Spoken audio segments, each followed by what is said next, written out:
we embark on a fascinating exploration of the ancient Greek religion, one of the most intriguing and myth-rich cultures that ever existed.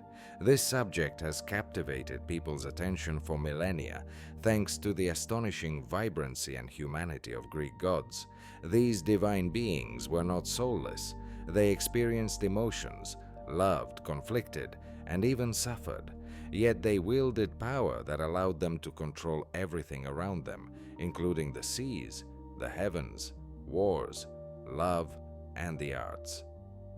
Imagine how this civilization thrived. Every event in the lives of the ancient Greeks, from the birth of a child to warfare or the harvest, was intertwined with the will of the gods. If a storm brewed at sea, it signified the wrath of Poseidon. A bountiful harvest was the work of Demeter, and in matters of love, Aphrodite certainly had her say. Interestingly, at the center of the pantheon was Zeus, the supreme god governing the world, the lord of thunder and the lawgiver. Yet even he was not omnipotent. His wife Hera constantly voiced her discontent over his numerous affairs. Athena, the goddess of wisdom, was always ready to assist, but only to those who truly deserved it. Apollo, the embodiment of art and harmony, could be both generous and stern at the same time. Ares, the god of war, represented chaos, sometimes terrifying even his fellow deities. These gods fascinated not only because of their might, but also due to their human traits. They fell in love, felt jealousy, and competed with one another. Through myths, the ancient Greeks sought to explain the world around them and to show that even majestic beings had their vulnerabilities.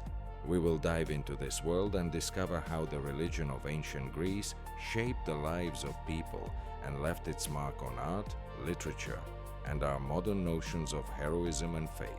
Ancient Greek religion offers a remarkable perspective on how the gods not only watched over humanity, but actively participated in their lives. Every event and natural phenomenon was linked to their will. A storm on the horizon indicated Zeus's anger, while a calm sea reflected Poseidon's favor. The ancient Greeks lived in a realm where the divine and the human intersected, creating vivid and dramatic stories. The Greeks practiced polytheism, worshipping many gods. For them, this was a natural way to explain the complexities of the world. Poseidon ruled the seas, Athena embodied wisdom and strategy, and Aphrodite represented love and beauty. Together, they formed a complex system where each god held a place in the harmony of the universe. These divine beings looked, thought, and felt like humans, which made them special.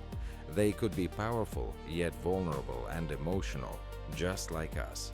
Picture Zeus, the supreme god, sitting on a throne with a lightning bolt in hand.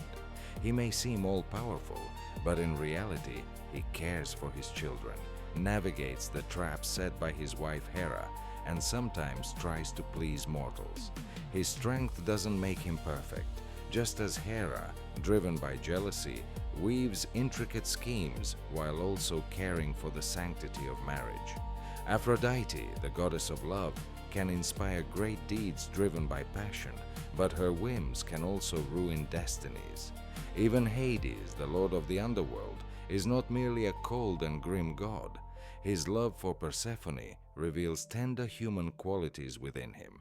These gods not only controlled natural phenomena, but also shaped the values and actions of people. Every lightning strike in the sky, every harvest, every victory or defeat was linked to their will.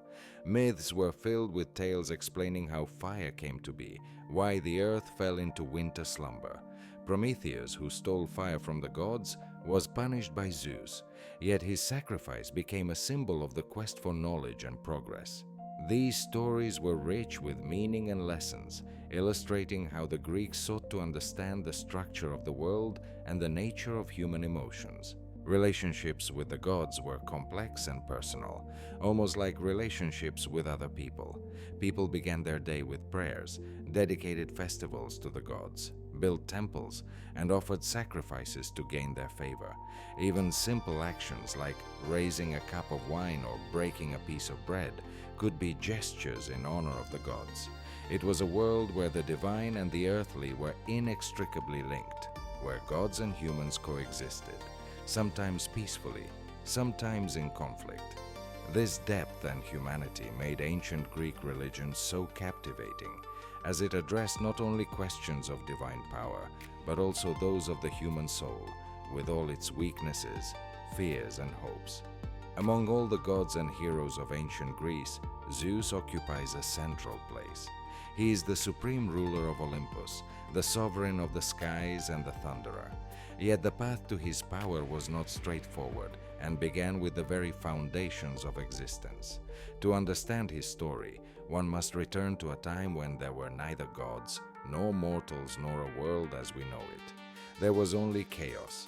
From this chaos emerged Gaia, Mother Earth, who became the foundation of all that exists. She bore Uranus, Father Sky, and together they gave life to the first generation of powerful beings, the Titans. The Titans were ancient deities of colossal strength, embodying the elements and natural phenomena. Among them were the mighty Oceanus, symbolizing the endless waters, Tethys, the ruler of springs and rivers, Hyperion, the embodiment of light, and Phoebe, the goddess of radiance and prophecy. But among all the Titans, Kronos stood out, the youngest son of Gaia and Uranus, driven by a thirst for power and hatred for his father. This was the first instance of power being seized through betrayal, and it was Kronos who became the king of the Titans. Kronos seemed destined to become a great ruler, but his fate was already sealed.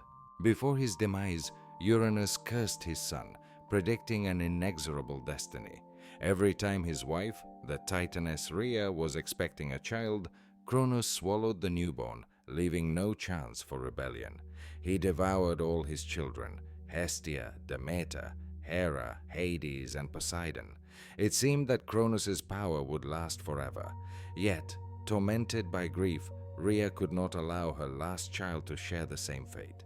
When the time came for Zeus to be born, Rhea devised a plan to deceive Kronos. Instead of the infant, she wrapped a stone in swaddling clothes and presented it to her husband. Unaware, Kronos swallowed the substitute, while the real Zeus was hidden away on the island of Crete. Here, in a secluded cave, nymphs lovingly raised the infant, and the goat Amalthea fed him with her milk.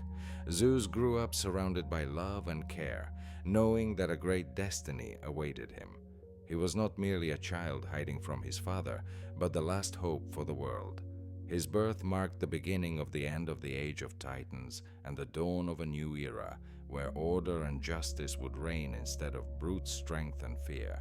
While Zeus always carried the elements of chaos within him, already exhibiting qualities that would later become his hallmark.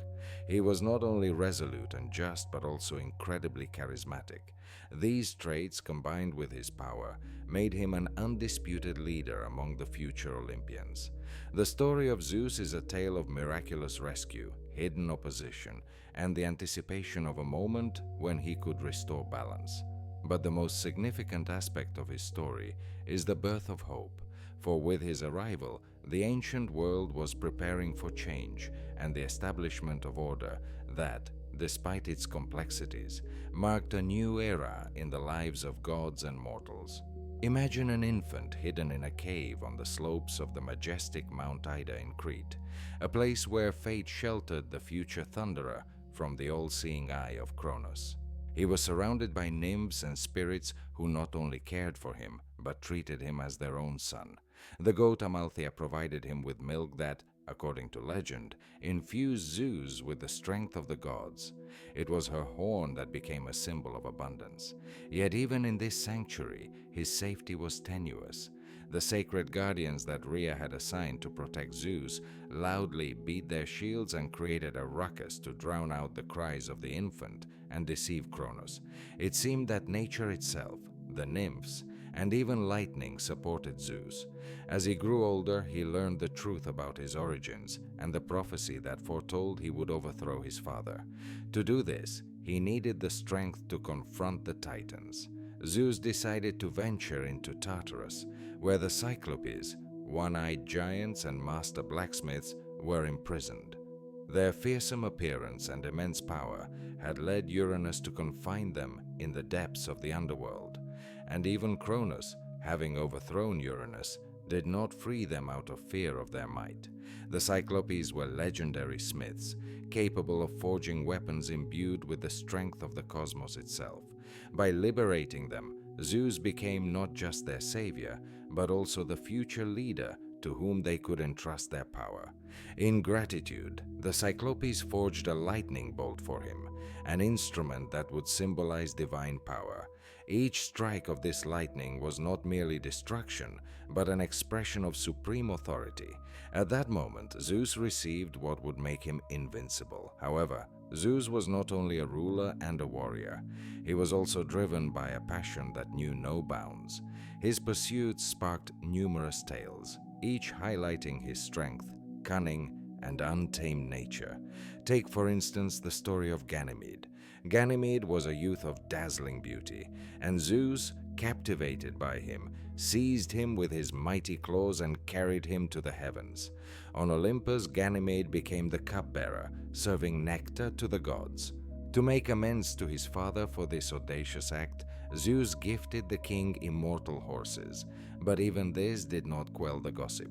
Equally famous is the story of Europa, the daughter of a Phoenician king. She was strolling by the sea when a snow-white bull with golden horns approached her. It was Zeus himself, taking the form of an animal to get closer to the girl. As soon as she climbed onto his back, he whisked her across the waters to the island of Crete, where he revealed his divine nature. From their union were born key figures in Greek mythology. No less renowned is the tale of the daughter of an Argive king, whom her father imprisoned in a bronze tower to avoid the fulfillment of a prophecy that his grandson would cause his downfall. But Zeus was not one to be stopped by walls. He infiltrated the tower as a shower of gold. One of Zeus's most famous children was Heracles, the son of the mortal Alcmene. To get close to her, Zeus took on the guise of her husband Amphitryon. From their union was born Heracles, who would become a celebrated hero. Hera, Zeus's wife, despised Heracles from the moment of his birth, leading to numerous trials he had to endure. After learning about Zeus, the supreme god of Olympus, it is impossible not to mention his loyal yet equally complex companion, Hera, the goddess of marriage and family ties. Hera was not just Zeus's wife. Her story was filled with passion, jealousy, strength, and a pursuit of justice. Even though this pursuit often manifested in harsh ways, her character embodied the grandeur of the queen of the gods and human emotions, making her myths all the more captivating. Hera was revered as the protector of marriage and family, symbolizing the sacred union and the guardian of traditional values. Her name was associated with fidelity and the protection of loved ones, and she could not tolerate threats to these values. Hera entered into marriage with Zeus after he cunningly won her hand by assuming the form of a cuckoo, seeking warmth and shelter. Touched by his appearance, Hera held him close to her breast. In that moment, Zeus revealed his true form and proposed that she become his wife. This moment marked the beginning of their complicated union, a blend of love, passion, and endless trials.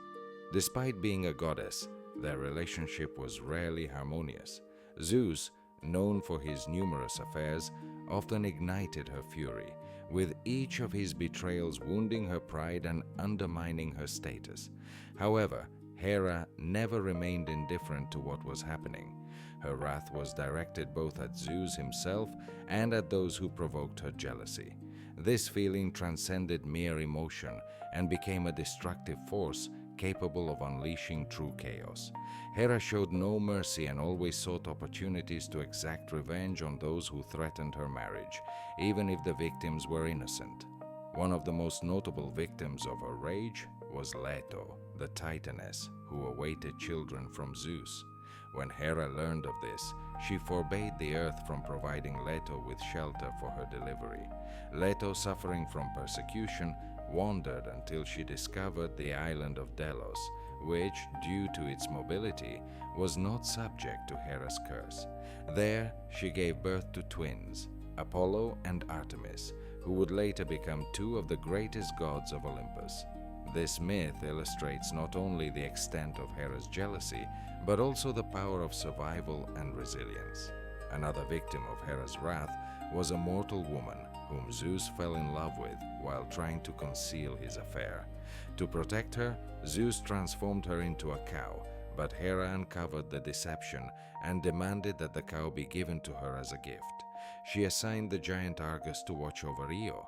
However, Zeus sent Hermes to rescue Io, killing Argus. In retaliation, Hera sent a flight to torment Io, which continued until she reached Egypt, where Io finally regained her human form.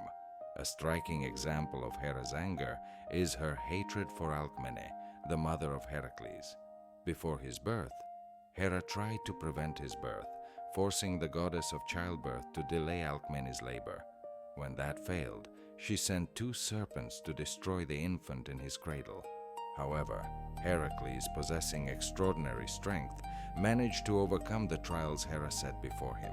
She forced him to complete 12 labors to atone for the murder of his family, a crime she herself had provoked. While Hera sought revenge, Poseidon, the god of the seas, also embodied strength and volatility. He could grant calm to sailors or unleash devastating storms. His trident symbolized absolute power over the waters, and his character blended generosity with fury. Poseidon ruled not only the seas but also earthquakes and even horses, which, according to myths, sprang forth from his trident. His booming laughter could be heard over the waves when he was pleased, yet a single strike of his trident could turn a calm sea into a tempest, sweeping away ships and causing people to cry out for salvation. Once, Poseidon entered into a contest with Athena, the goddess of wisdom, for the patronage of a new city. Poseidon struck his trident against a rock, and a spring of water burst forth, but it turned out to be salty. In contrast, Athena planted an olive tree that provided food and shade to the inhabitants. The citizens chose Athena's gift, inciting Poseidon's wrath, who raised the waves and summoned a storm, attempting to flood the city. However, Athena held back his onslaught, and from that point on, the city bore her name. Poseidon also displayed his volatility in another tale involving Medusa. She had been a priestess in Athena's temple, renowned for her beauty. Poseidon, consumed by desire, either seduced her or, according to another version, forced himself upon her in Athena's sanctuary. This act enraged Athena, who punished Medusa by transforming her into a monster with snakes for hair, whose gaze could turn people to stone. This story illustrates how Poseidon's actions triggered a chain of tragedies that would only resolve many years later when the hero Perseus defeated Medusa. Odysseus, a hero of the Trojan War, also fell victim to Poseidon's wrath after blinding Polyphemus. This act sparked a long series of trials for Odysseus, as Poseidon vowed he would not return home until he atoned for his misdeeds, sending storms and monstrous challenges his way. Despite the efforts of other gods, including Zeus, to appease Poseidon, he remained relentless. In this way, Poseidon personified the power of nature, its unpredictability, and its dangers. His wrath taught people to respect the seas, while his generosity offered hope. Myths about him are filled with storms and conflicts, making him one of the most memorable gods. After plunging into the fury of the seas, we ascend to Olympus to meet Athena, the goddess of wisdom and warfare, a symbol of reason and order. Athena embodied an ideal that combined strength, knowledge, and beauty, and her presence commanded respect. She was born in an unusual way. When her mother, the goddess of wisdom, became pregnant by Zeus, he swallowed her out of fear of a prophecy. Yet even from within Zeus, Tidus shaped Athena, forming her into the greatest mind and strategist. Suddenly, a hero felt an unbearable pain in his head, as if Olympus itself was shaking his mind. Without hesitation, he struck Zeus on the skull with his hammer, and at the moment the crack in the god's head widened, out emerged Athena, fully armed and brandishing a spear. She appeared like dawn, dazzling and sudden. She did not simply arrive. She proclaimed that wisdom always accompanies strength. Athena was not a warrior seeking battle for the sake of fighting. She served as a strategic mentor and protector for those who sought her aid. Her influence on the fates of great heroes made her one of the most revered goddesses. Among those Athena held in special regard was Odysseus. She considered him the wisest of mortals and often guided him, offering counsel and shielding him from Poseidon's wrath. Thanks to Athena's assistance, Odysseus survived encounters with the Lotus Eaters and Circe, and her cunning plans helped him infiltrate Troy and return home. However, her help was not unconditional. Athena respected those who showed intelligence and determination. When Perseus set out to kill Medusa, she provided him with a mirrored shield and advised him to look at her reflection instead of directly at her. This advice saved his life, allowing him to behead the monster and bring back her head. This shield, known as the Aegis, became a symbol of her wisdom and invincibility. Athena was not merely a goddess of war. She embodied creation and prosperity. Her olive tree, gifted to the people of Athens, became a symbol of peace and fertility, reminding all that wisdom creates rather than destroys. Constantly by Athena's side was the owl, a bird capable of seeing in the dark, symbolizing insight and the ability to perceive the hidden. Even on ancient Greek coins, Athena's owl symbolized wealth and protection. Athena is not just a goddess. She embodies the ideal leader, wise and just. She did not seek glory on the battlefield, but her presence instilled fear in her enemies. Her appearance was majestic and her voice confident. In her story, there is no pointless cruelty, only wisdom and lessons she imparted to both gods and mortals. Athena remains a symbol of the idea that strength is not merely weaponry, but also intellect, and wisdom can achieve more than any army.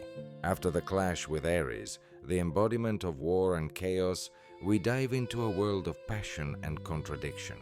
The union of Ares and Aphrodite, filled with intrigue and emotion, stands as one of the most dramatic tales of ancient Greece, symbolizing the eternal conflict between destruction and creation, aggression and beauty.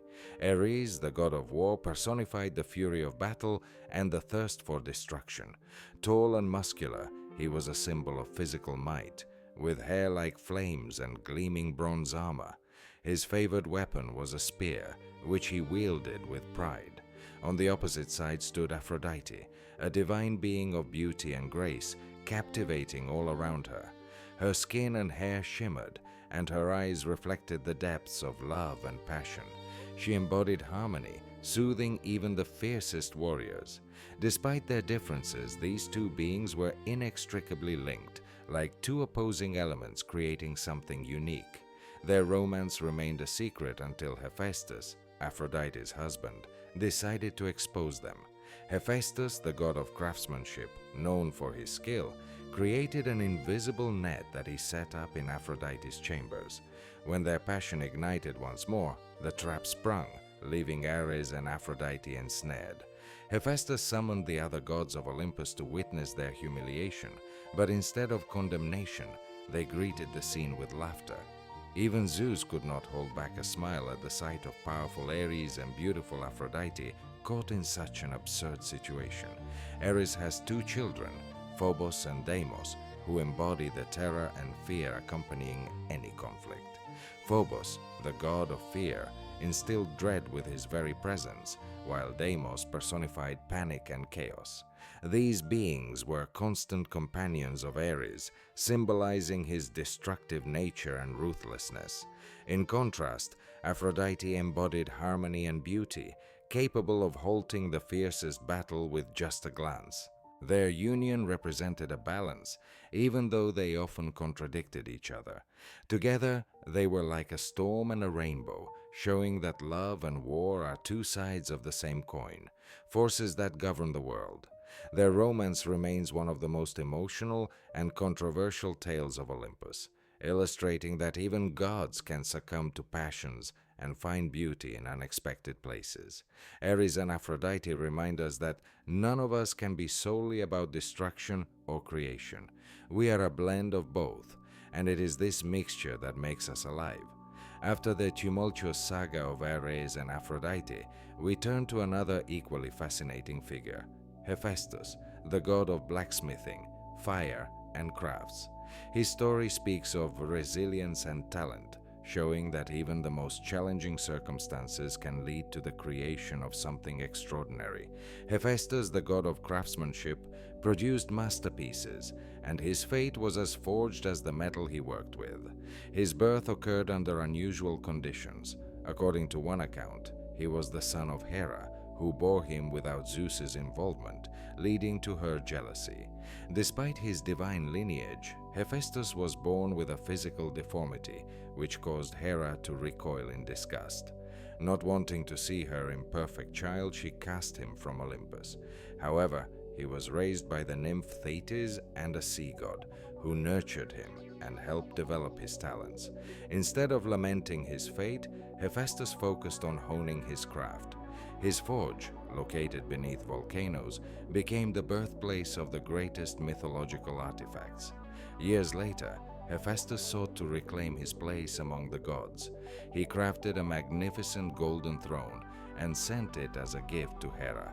When she sat upon it, the mechanism snapped shut, trapping her. The gods, unsure how to free her, turned to Hephaestus for help. He agreed to assist, but only on the condition that he be allowed to return to Olympus. Impressed by his ingenuity, Zeus consented, and from that moment on, Hephaestus became a significant figure in the pantheon. Not only was he a blacksmith, but also a creator whose works astonished with their beauty and complexity. Hephaestus created numerous artifacts, including the armor of Achilles, made at the request of Thetis, the hero's mother. Aching from the loss of his old armor due to the grief of losing his friend Patroclus, Achilles sought Hephaestus's help. The armor he received was adorned with images of nature and scenes from human life, symbolizing the harmony of war and peace. When Achilles donned this armor, he appeared as a god, and its magical power helped him achieve many victories. One of the key tales in which Hephaestus played a crucial role was the story of Prometheus. Prometheus, the titan who empathized with humanity, stole fire from the gods to gift it to mortals. This fire represented light, warmth, and progress, and its use was forbidden. Using Hephaestus's forge as a source of divine flame, Prometheus secretly brought it to humanity, allowing them to warm themselves and cook food. In punishment, Zeus commanded Hephaestus to create Pandora, the first woman who brought misfortune to humanity by opening her jar. Prometheus was cruelly punished, bound in a place where an eagle would daily tear at his liver. Ironically, Hephaestus, who had once been humiliated, was forced to create this symbol of suffering. Nevertheless, he proved his worth by crafting items that influenced the fates of both gods and mortals. His story demonstrates that greatness is born not from physical strength, but from talent, perseverance, and the ability to overcome hardships. Each of his creations became not just an object, but a symbol of strength, hope, and harmony. His armor protected heroes, while his inventions inspired. Hephaestus's forge became a place where astonishing creations emerged. Apollo and Artemis, twins and children of Zeus and Leto, embodied light and darkness, art and nature, prophecy and hunting. Their roles in mythology were always linked to balance. One reflected the brilliance of day, while the other guarded the shadows of night. Apollo was the ideal of youthful beauty and refinement, a tall youth with golden hair and eyes filled with wisdom. He wore a golden toga and held a lyre, a symbol of music, or a bow representing justice. The light of Apollo not only warmed, but could also be merciless. He was the god of clarity and truth, with his connection to prophecy being one of his most significant traits. The temple at Delphi, located on the slopes of Parnassus, was considered the center of spiritual life in Greece, where people came from all corners of the world. According to legend, when Apollo arrived at Delphi, he encountered a monster, the serpent Python, which guarded a sacred spring symbolizing chaos. Apollo vanquished the serpent, and from that point on, the spring became a site of divination, where the priestess Pythia delivered prophecies. Apollo was also an extraordinary musician, and his lyre, gifted by Hermes, played such enchanting melodies that even the gods fell silent to listen. One day, someone dared to challenge him, claiming that his playing on the aulos was just as good. Apollo agreed to the contest, but with the stipulation that both would play upside down. The challenger failed to meet the challenge and was severely punished, demonstrating that divine music is unattainable. Artemis, Apollo's sister, symbolized wildness and freedom. She was depicted as a beautiful woman with hair flowing like moonlight and eyes sparkling like stars. With her silver bow and quiver of arrows, she personified hunting.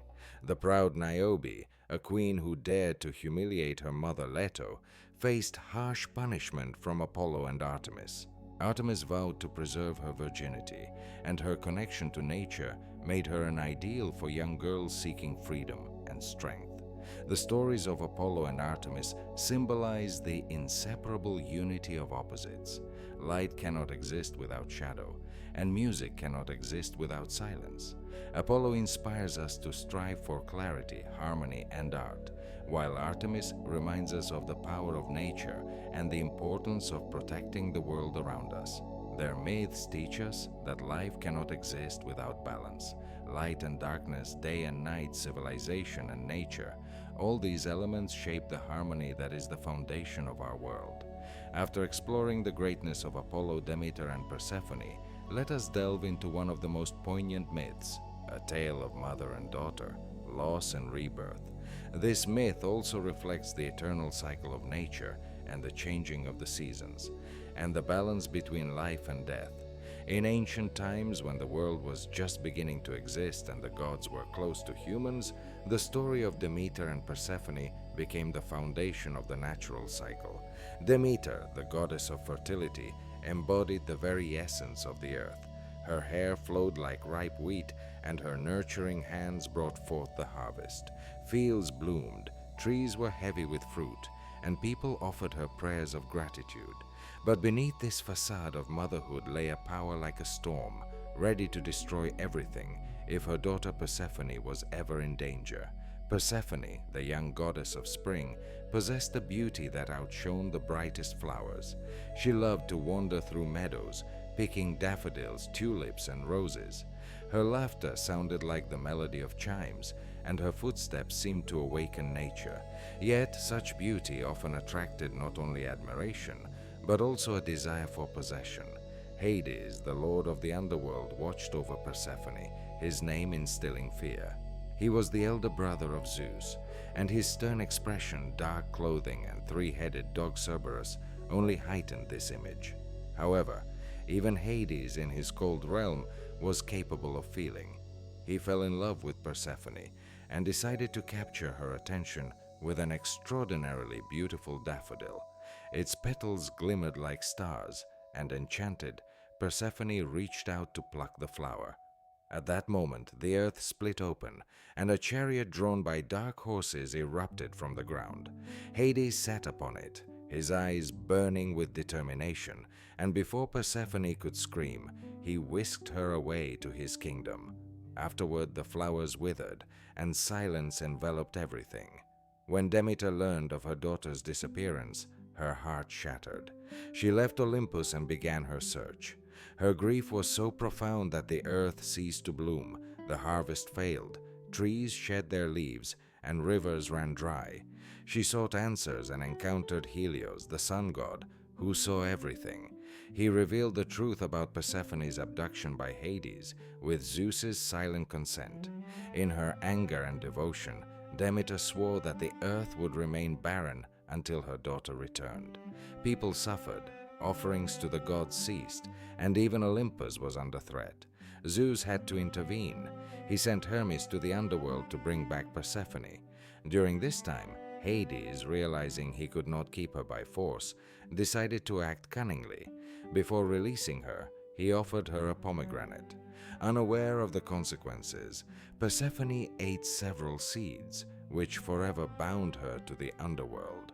Zeus decreed that Persephone would spend part of the year with her mother and part in the underworld. When she returned to Demeter, nature revived. Flowers bloomed, trees flourished, fields turned green, and spring and summer arrived. But when she returned to Hades, Demeter mourned for her, and the earth fell into a cold, barren winter. The myth of Demeter and Persephone is not merely a tale of abduction. It is a poem about life, a hope for rebirth. Demeter embodies the earth itself, which grieves yet always revives, while Persephone represents the sprouts that die to bloom again. Hades reminds us that darkness is inseparable from light, and death is part of the great cycle of life. This myth, like nature itself, teaches us that every end leads to a new beginning. After delving into the deep and serious stories of Demeter, Hermes, Dionysus, Persephone, and Hades, let's take a moment to shift gears and meet the gods who brought lightness, cunning, and joy to the myths. Hermes and Dionysus are two completely different gods, yet both are connected to something very human: movement, ingenuity, joy, and celebration. If there was a universal trickster among the Greek gods, it was undoubtedly Hermes, son of Zeus and the nymph Maia. He was born in a cave where his mother sought refuge from Hera's jealousy. Yet even as an infant, Hermes immediately proved that he could not be confined to the ordinary. His life was filled from the start with jokes, tricks, and brilliant inventions. Imagine this. Barely born, Hermes wriggled free from his swaddling clothes and set off on his first adventure. He spotted a herd of sacred cattle belonging to his brother Apollo, and instead of admiring them, decided to steal them. But of course, the young god could not act simply. To cover his tracks, he made the cows walk backward and disguised his footprints with branches. When Apollo realized his herd was missing, he flew into a rage and, finding Hermes in Maia's cave, accused him of the theft. But what did the little one do? Hermes smiled sweetly and began to play a lyre he had just invented, using a turtle shell and a sheep's gut. The music was so beautiful that Apollo not only forgave him, but also took the lyre for himself. Hermes became the god of speed, trade, cunning, and the guide of souls to the underworld. He was depicted with winged sandals and a hat, holding a caduceus, a staff entwined with snakes. This staff was not only a symbol of authority, but could also lull or soothe. Hermes' swiftness and problem-solving skills were highly valued, and mortals thanked him for protecting travelers, merchants, and even thieves. Interestingly, Hermes was not only the god of tricksters, but also a talented mediator, helping people and gods find common ground. His role in myths often involved resolving complex conflicts, as well as assisting Perseus in his battle with the Gorgon Medusa by gifting him his winged sandals. Dionysus is the god who seems to embody life itself, vibrant, passionate, and sometimes chaotic.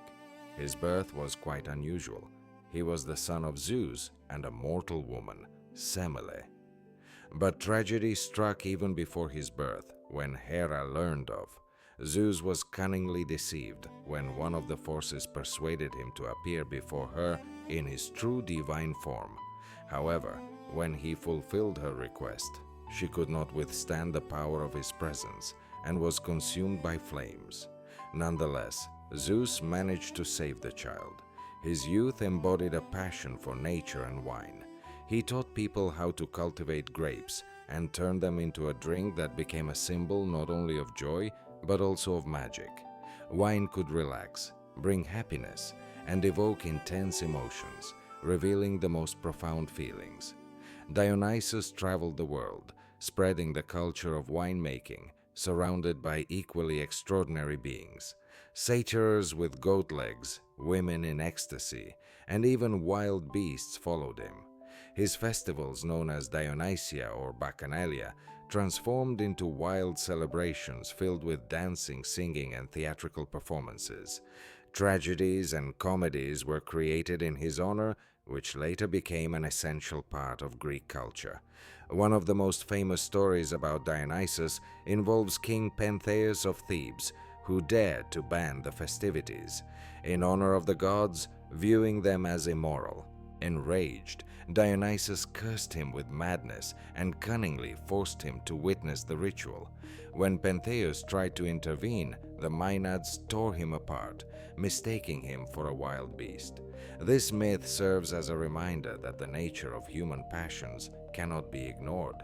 Turning back to the Olympian gods, one must recall the generational struggle when the younger gods rose against their ancestors, the Titans. This conflict was not merely for power, but for a new order that would forever alter the fate of the universe. As Zeus matured and learned of his destiny, he resolved to free his siblings from captivity. Swallowed by Kronos, they finally returned to side with Zeus. Thus began the great war known as the Titanomachy, which lasted a decade. On one side were the Titans, led by Kronos, who possessed colossal strength. Their every assault shook the heavens and the earth. On the other stood the young Olympians, guided by Zeus, who were just beginning to realize their powers but enjoyed advantages in unity, determination, and cunning. Zeus understood he could not defeat the Titans alone, so he turned to Tartarus, where the Cyclopes and Hecatoncheires resided. The Cyclopes, one-eyed blacksmiths, forged a lightning bolt for Zeus, a trident for Poseidon, and an invisibility helmet for Hades in gratitude for their liberation. The Hecatoncheires, giants with 100 hands, became formidable war machines, hurling stones and wreaking havoc on the enemy. The battle raged atop Olympus and in the dark valleys of the earth. Zeus unleashed lightning upon his foes, blinding them with its brilliance. Poseidon summoned devastating tsunamis and earthquakes, while Hades, invisible thanks to his helmet, struck from the shadows, spreading panic among the Titans. The Hecatoncheires aided the Olympians in maintaining their advantage. However, the Titans were not to be underestimated. Their blows shook the ground, and their cries resonated throughout the universe. Atlas, who held up the heavens, sought to drain the strength of the Olympians, while Kronos, armed with a sword, continued to fight. Finally, after years of fierce battles, Zeus and his allies emerged victorious. The Titans were overthrown, and the Hecatoncheires remained on guard to ensure none could rise again. This victory marked the beginning of a new order. Zeus became the ruler of the heavens and the earth, Poseidon took the seas, and Hades claimed the underworld. The Titanomachy is not just a myth of war, it's a tale of generational change, the struggle of the new against the old, and the break from chaos in pursuit of order. The Olympians brought not only new power to the world, but also laws that became the foundation of harmony. This myth reminds us that any great change requires effort, yet it is through struggle that new beginnings are born. After the defeat of the Titans and the establishment of a new order on Olympus, it seemed the gods had secured eternal power and harmony. However, even the immortal beings were not free from discord and rivalry. The Olympians, despite their grandeur, possessed human weaknesses. Jealousy and love emerged during the Trojan War, one of the greatest conflicts in which the gods intervened in the fates of mortals, splitting into two camps. At the wedding of Peleus and Thetis, a mortal hero and sea goddess, all the gods were invited except one, Hera. Offended by her exclusion, she sought revenge by tossing a golden apple inscribed with, "To the fairest into the feast." This was enough to sow chaos. Athena, Hera, and Aphrodite, three great goddesses of Olympus, began to argue over who should possess the apple. Paris, the Trojan prince known for his beauty, became a participant in this dispute. Each goddess offered him something in exchange for victory. Athena promised wisdom and military power. Hera offered power and wealth, while Aphrodite promised the love of the most beautiful woman on earth, Helen, the wife of Spartan king Menelaus. Paris chose Aphrodite, inciting the wrath of Athena and Hera. The Olympians split into two warring factions. Athena and Hera sided with the Greeks. Athena, the goddess of wisdom and strategy, became an indispensable advisor to the Greek commanders, helping them devise plans and inspiring the warriors. Hera backed the Greeks due to her hatred for Troy, fueled by Paris's choice. On the side of the Trojans was Aphrodite, who defended Paris and supported the Trojan heroes. When Paris fought Menelaus, Aphrodite saved him at the last moment, whisking him away to safety and healing his wounds, which often led to chaos, intensifying the Greeks' hatred. However, the decisive role in the war was played not only by the goddesses. Apollo, the god of light and prophecy, protected Hector, the greatest of the Trojan warriors, and guided Paris's arrow, striking Achilles in his one vulnerable spot. Apollo symbolized light and order, yet his actions demonstrated that he could be ruthless in defending his favorites. On the other hand, Poseidon, the god of the seas, supported the Greeks and used his powers to summon storms that wrecked Trojan ships. The battles turned into arenas for divine clashes, where Athena fought Ares, the god of war, and triumphed through her wisdom. Apollo and Poseidon faced off, as if nature itself had split into light and darkness. Zeus, striving to maintain neutrality, tried to avoid interfering in the fates of the great heroes, although the outcome of their destinies depended on his decisions. The god's interference transformed the Trojan War into something greater than just a conflict of mortals. It was a battle of divine ambitions. Each step of the heroes was dictated by the actions of the Olympians, who protected their favorites and cursed their opponents, believing that the course of events had been predetermined. Seeing that the divine disputes threatened to upset the balance, Zeus ultimately commanded the gods to leave the battlefield, granting mortals the chance to end the bloodshed. The Trojan War became not only the greatest trial for humanity but also a reflection of all the weaknesses and passions of the gods. The Olympians found themselves just as susceptible to love, anger, and jealousy as mortals. Their intervention turned the war into an epic, intertwining the fates of both mortals and deities. After the tumultuous battles, it was time to remember the peaceful days when mortals honored their celestial patrons, not with weapons, but through festivities and rituals. The ancient Greeks celebrated the gods through art, transforming each festival into a grand event that united people, inspired creativity, and strengthened faith. These festivals were not merely religious rituals, but true cultural phenomena that left a mark on history. One of the most renowned celebrations was the Olympic Games, dedicated to Zeus. Every 4 years, athletes from all over Hellas gathered in Olympia, a sacred site on Greece's western coast, to showcase their strength, agility, and endurance. The games began with a ceremonial procession and offerings to Zeus, accompanied by prayers for victory and blessings. The competitions included running, javelin and discus throwing, chariot racing, and even pankration, which combined elements of boxing and wrestling. Each contest was not just a test of physical abilities, but also an expression of reverence to the divine. Winners received laurel wreaths symbolizing Zeus, and their names were etched into memory. Olympia, with its majestic temple of Zeus and the statue of the god crafted by Phidias, became a symbol of strength and grandeur. While the Olympic Games embodied physical power, the Panathenaic festival in Athens celebrated beauty, art, and wisdom. This festival, dedicated to the city's patroness Athena, united all layers of society. Every 4 years, the Grand Panathenaea took place, lasting several days and featuring a multitude of events. The highlight was a magnificent procession involving thousands of people headed toward the Acropolis to present Athena with a new peplos, a massive woven cloak adorned with scenes of her victories over giants. This peplos was offered to the statue of Athena Parthenos, made of gold and ivory. Among the most spectacular events were chariot races and dances held at Athena's temple. The victors of these contests received not only glory but also amphorae filled with olive oil, symbolizing the city's connection with its goddess. Of all Greek festivals, the Dionysia, dedicated to the god of wine and theater, stood out the most. These celebrations were divided into lesser and greater Dionysia, with the latter evolving into grand cultural events. During the Greater Dionysia, Athens became the center of theatrical arts, showcasing the works of the finest playwrights, such as Aeschylus, Sophocles, and Euripides.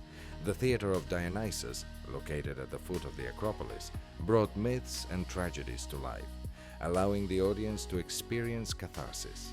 The opening procession of the Dionysia was vibrant and boisterous. Participants carried the statue of Dionysus, sang, drank wine, and celebrated. This festival symbolized the joy of life, the overcoming of sorrow, and human unity. Together, these three celebrations, the Olympic Games, the Panathenaic Festival, and the Dionysia, embodied the essential aspects of Greek life: strength, wisdom, and joy. Through these events, the ancient Greeks expressed their connection with the gods, praising their greatness and finding inspiration for great deeds. These festivities reinforced religious traditions and laid the foundation for a cultural heritage that continues to inspire humanity to this day. Beyond the grand celebrations, an important aspect of ancient Greek religion was the rituals and ceremonies that provided a quieter yet equally significant means of communicating with the gods. Through sacrifices, temple ceremonies, and sacred vows, the Greeks expressed their devotion and gratitude, strengthening the bond between mortals and immortals. Sacrifices were the heart of ancient Greek religion, uniting people with the gods and ensuring their favor. The Greeks believed that, like mortals, the gods required food and drink to sustain their power, so sacrifices included a variety of offerings: animals, food, wine, and even rare jewels. Typically, animals such as bulls, sheep, or goats were sacrificed, and they had to be flawless, for only the best gifts were worthy of the gods. Before a sacrifice, a purification ritual was performed. The animals were adorned with wreaths and fed barley. After a prayer, the animal was slain, its blood, considered a holy part of the ritual, poured out onto the altar. The meat was divided. Part was burned as an offering to the gods, while the remaining portion was consumed by the participants of the ceremony. In addition to animals, wine, bread, honey, and olive oil were offered, either placed on the altar or burned to send their fragrance to the heavens. White bulls were most often sacrificed to Zeus, while Athena was presented with the fruits of the earth, such as grain and bread, with olive oil symbolizing her patronage over Athens. Temples in ancient Greece were not merely places of worship. They served as homes for the gods, where everyone could feel their presence. Each temple was dedicated to a specific god, and its architecture reflected the grandeur and power of its patron. The Parthenon in Athens, dedicated to Athena, was more than just a temple. It symbolized victory, prosperity, and the protection of the city. Inside the temple stood a colossal statue of Athena Parthenos, made of gold and ivory. She was presented with a new peplos in a solemn procession, and prayers and sacrifices took place within the sanctuary, with smoke rising to the heavens. Ceremonies in the temples occurred not only during festivals, but also daily. Priests and priestesses conducted purification rites, prayed, and maintained the sanctity of the shrines, while ordinary people brought offerings, seeking help or expressing gratitude for blessings. Temples also served as repositories for gifts to the gods. Figurines, jewelry, and amphorae filled with oil or wine left by the faithful as tokens of devotion. Rituals and ceremonies were an integral part of every Greek's life, from ordinary citizens to kings, allowing all to feel a connection to the divine. These practices represented not just religious obligations, but also fostered community cohesion, strengthening social ties and passing down reverence for the deities from generation to generation. Sacrifices and temple rituals demonstrated that, in the religion of the ancient Greeks, there was no division between everyday life and the sacred. The influence of this religion on culture and science was immense. Sacrifices served as a reminder that humanity and the gods were part of one great whole. Ancient Greek religion left a significant mark on history. Its myths, rituals, and philosophical teachings shaped the lives of the ancient Greeks and became the foundation for the development of culture, art, and science. Even centuries later, elements of this great heritage continue to thrive in modern times, inspiring artists, writers, musicians, and filmmakers. From the tragedies of great playwrights to contemporary films and literary works, stories of gods, heroes, and their exploits continue to captivate minds. Archetypes like the wise Athena, the formidable Zeus, and the cunning Odysseus resonate across diverse cultures. One of the most vivid manifestations of the Greeks' legacy is the modern Olympic Games, revived in the late 19th century. Today's Olympic Games preserve the spirit of competition and respect for human potential established in ancient Olympia. The symbolism of the flame, ignited in Greece and carried around the world, serves as a reminder of an unbroken connection to ancient tradition. Thank you, dear friends, for embarking on this captivating journey through ancient Greek religion with me. We explored majestic myths, met the gods and their conflicts, visited sacred temples, and learned about the festivals that united people and deities. Ancient Greece left us an invaluable legacy that lives on in books, paintings, films, and architecture. Each of us can find something meaningful in these stories, be it inspiration, wisdom, or simply the joy of diving into mythology. I hope this narrative has been engaging and enriching for you. May the spirit of the ancient Greek gods inspire you in your discoveries, creativity, and quest for harmony in life. Until we meet again, may Zeus grant you clear skies, Athena wise decisions, and Dionysus a bit of joy every day.